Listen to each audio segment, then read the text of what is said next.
Assalamualaikum warahmatullahi wabarakatuh. Perkenalkan, saya Nadia Wulandari, Prodi Pendidikan Bahasa Indonesia semester 4, NPM 221025377005. Saya mahasiswi STIKIP Muhammadiyah Kota Sungai Penuh. Video saya kali ini membahas tentang dasar-dasar jurnalistik. Dosen pengampu Volan Febrileno, MPD. Apa sih jurnalistik itu? Jurnalistik dalam bahasa Latinnya journal, artinya catatan harian. Menurut KBBI, secara bahasa, jurnalistik adalah hal yang menyangkut kewartawanan dan persurat kabaran dan sendi kejuruan yang bersangkutan dengan pemberitaan dan persurat kabaran. Jurnalistik bisa dibatasi secara singkat sebagai kegiatan penyiapan, penulisan, penyuntingan, dan penyampaian berita kepada khalayak melalui saluran media tertentu. Pengertian jurnalistik menurut beberapa para ahli. Yang pertama, menurut Herman R.N. dalam buku Jurnalistik Praktis 2018, jurnalistik adalah bagian dari keterampilan mengumpulkan, menulis, menganalisis, serta menyebarkan informasi.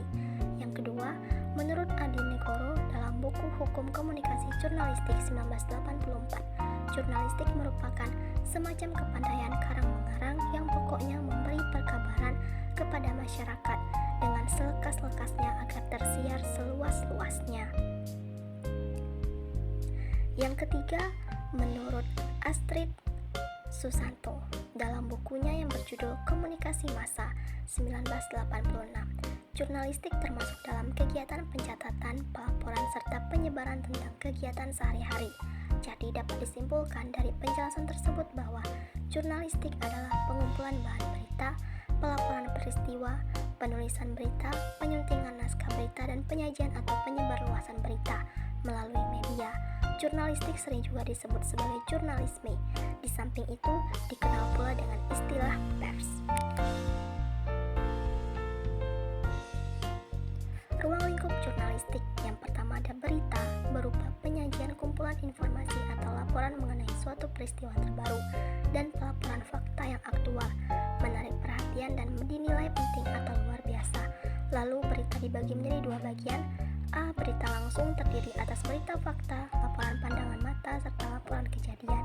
B. Berita utama terdiri atas humaniora, sejarah, biografi seseorang, dan cerita perjalanan. Yang kedua, opini berupa pandangan atau pendapat para pekerja jurnalistik mengenai permasalahan, kejadian, atau peristiwa lalu. Opini dibagi menjadi 4 bagian.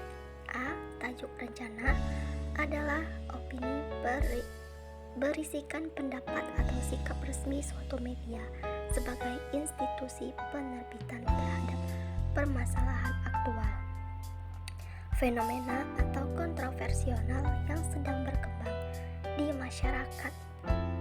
B. Artikel khusus merupakan tulisan lepas yang memuat opini seseorang mengenai masalah tertentu bersifat aktual atau kontroversial, ditujukan untuk menginformasikan, memengaruhi, meyakinkan, atau menghibur khalayak ramai.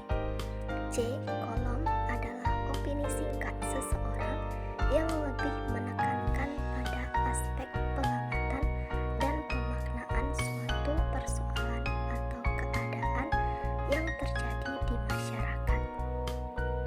D. Artikel fitur merupakan tulisan tentang keadaan, kejadian seseorang, pemikiran, ideologi, ilmu pengetahuan, atau lainnya yang dikemukakan sebagai pemberitaan atau informasi dengan menekankan sisi manusiawi yang memuat nilai hiburan. Selanjutnya ada jenis-jenis jurnalistik. Yang pertama, jurnalistik cetak, yaitu proses jurnalistik di media cetak seperti koran atau surat kabar, majalah, tabloid. Yang kedua, jurnalistik elektronik atau jurnalistik penyiaran, yaitu proses jurnalistik di media elektronik seperti radio, televisi, dan film. Yang ketiga, jurnalistik online, yaitu penyebarluasan informasi melalui situs web berita atau portal berita. Sekian video materi saya tutup dengan Assalamualaikum warahmatullahi wabarakatuh.